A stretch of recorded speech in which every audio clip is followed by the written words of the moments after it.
رسول اللہ صلی اللہ علیہ وسلم نزول قرآن کے وقت بہت سختی محسوس فرمایا کرتے تھے، اور اس کی علامتوں میں سے ایک یہ تھی کہ یاد کرنے کے لیے آپ اپنے ہونٹوں کو ہلاتے تھے۔ ابن عباس رضی اللہ عنہما نے کہا، میں اپنے ہونٹ ہلاتا ہوں جس طرح آپ ہلاتے تھے۔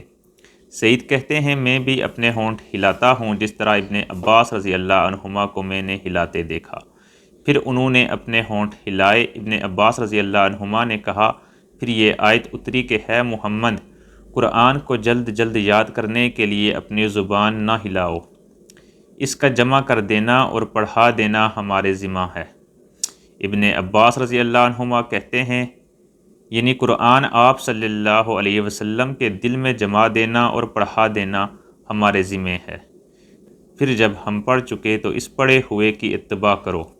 ابن عباس رضی اللہ عنہما فرماتے ہیں، اس کا مطلب یہ ہے کہ آپ اس کو خاموشی کے ساتھ سنتے رہو، اس کے بعد مطلب سمجھا دینا ہمارے ذمہ ہے۔